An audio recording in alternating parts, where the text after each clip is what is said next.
Hi കൂട്ടുകാരെ, സരിജാസ് കിച്ചണിലേക്ക് എല്ലാവർക്കും സ്വാഗതം. നമ്മൾ ഇന്നിവിടെ റെഡിയാക്കുന്നത് ഇലിമ്പമ്പുളി കൊണ്ടുള്ള ഒരു അച്ചാറാണ്. അതിന് വേണ്ടുന്ന സാമഗ്രികൾ ബാക്കി നമ്മളിവിടെ എടുത്ത് വെച്ചിട്ടുണ്ട്.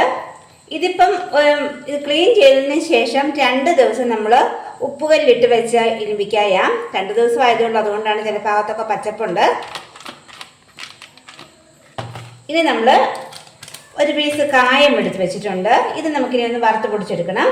പിന്നെ വെളുത്തുള്ളി, ഇഞ്ചി, കറിവേപ്പില, മഞ്ഞൾപ്പൊടി, മുളക് പൊടി, കടുക്, നല്ലെണ്ണ, വിനാഗിരി, ഉലുവ പൊടിച്ച് വെച്ചിട്ടുണ്ട്. ഇനി നമുക്കിത് റെഡിയാക്കി തുടങ്ങാം.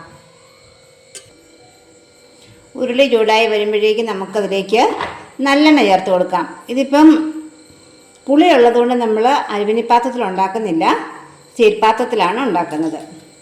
ഇനി എണ്ണ ഒന്ന് ചൂടായി വരട്ടെ. നമ്മളിവിടെ 100 മില്ലി നല്ലെണ്ണയാണ് എടുത്തിരിക്കുന്നത്. അത് മുഴുവനും ഒഴിച്ചു. എണ്ണ ചൂടായി വരുമ്പോഴേക്കും നമുക്ക് എടുത്തു വെച്ചിരിക്കുന്ന കായം ഒന്നിട്ട് പൊള്ളിച്ചെടുക്കണം. അത് കഴിഞ്ഞ് നമുക്കത് പൊടിക്കണം.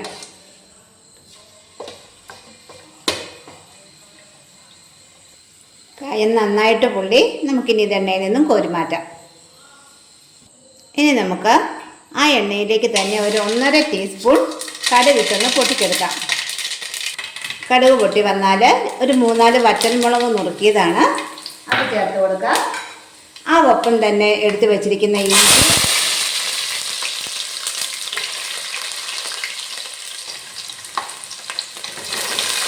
ഇഞ്ചിയും കൂടെ ചേർത്തു. വെളുത്തുള്ളി ഇട്ട പുറകെ തന്നെ നമ്മൾ ഇഞ്ചിയും കൂടെ ചേർത്തു.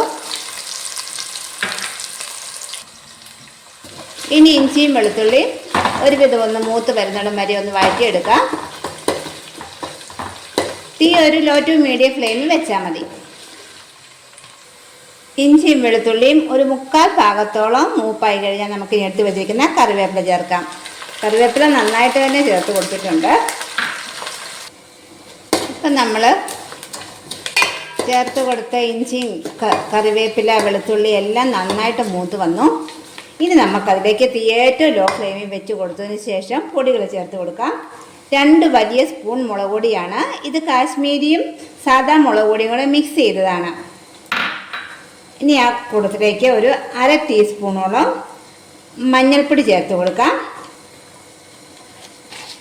ഒരു 3/4 ടീസ്പൂൺ ഉലുവ പൊടിച്ചത്,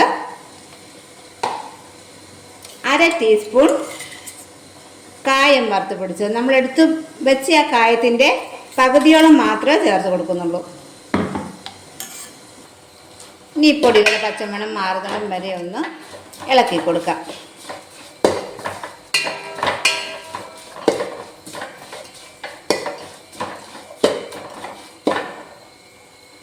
പൊടികളുടെ പച്ചമണം മാറി വന്നു. ഇനി നമുക്കതിലേക്കൊരു 3/4 ഗ്ലാസ് വിനാഗിരി ചേർത്ത് കൊടുക്കാം.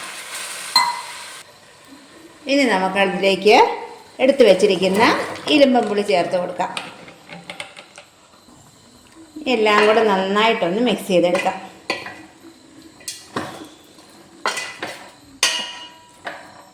ഇനി നമുക്ക് ഈ ഗ്രേവിക്ക് ആവശ്യമായ തിളപ്പിച്ച വെള്ളം ചേർത്ത് കൊടുക്കാം. ഇത് മുളക് പൊടി ഇരുന്ന ആ പാത്രം ഒന്ന് കഴുകി എടുത്തതാണ് തിളച്ച വെള്ളത്തിൽ. ഇനി ഇത് നന്നായിട്ടൊന്ന് തിളപ്പിച്ചെടുക്കണം. അടച്ച് വെച്ചൊന്ന് തിളപ്പിച്ചെടുക്കാം. ഇപ്പോൾ ഇവിടെ നന്നായിട്ട് തിളച്ച് വന്നിട്ടുണ്ട്. ഇനി നമുക്ക് തീ ഒരു മീഡിയം ഫ്ലെയിമിലേക്ക് ആക്കി കൊടുക്കാം. ഒരു 3 മിനിറ്റ് ഒന്ന് തിളപ്പിച്ചെടുക്കാം. ഇതിപ്പം നമ്മൾ ഒരാഴ്ചയെങ്കിലും ഉപ്പിലിട്ട് വെച്ച് ഇരുമ്പിക്കുക, അല്ലെങ്കിൽ നമുക്കിപ്പം വീണ്ടും ഒന്നും കൂടെ വേവിക്കേണ്ട ആവശ്യമില്ല. ഇതിപ്പം പച്ചയാണ്, 2 ദിവസം ആയതേ ഉള്ളൂ. അതുകൊണ്ടാണ് നമ്മൾ പിന്നെ ഒരു 3 മിനിറ്റും കൂടെ വയ്ക്കുന്നത്. ഇതിനൊരു ഉപ്പ് കുറവുണ്ട്, അതുകൊണ്ട് 1/2 ടീസ്പൂൺ ഉപ്പിട്ട് കൊടുക്കാം. ഇപ്പം 3 മിനിറ്റ് കഴിഞ്ഞു. നമുക്കിനി തീ ഓഫ് ചെയ്ത് കൊടുക്കാം. ഉലുവാപ്പൊടി ഒരല്പം കുറവ് പോലെ തോന്നിയത് കൊണ്ട് നമ്മൾ ഒരു 1/4 ടീസ്പൂൺ ഉലുവാപ്പൊടിയും കൂടെ ചേർത്ത് കൊടുത്തു. ഇപ്പം നമ്മൾ ഇതിനകത്ത് മൊത്തം 1 ടീസ്പൂൺ ഉലുവാപ്പൊടിയാണ് ചേർത്ത്. ഇനി തീ ഓഫ് ചെയ്ത് കൊടുക്കാം. തണുത്ത് കഴിയുമ്പോൾ ഇത് നന്നായിട്ട് കുറുകി വരും.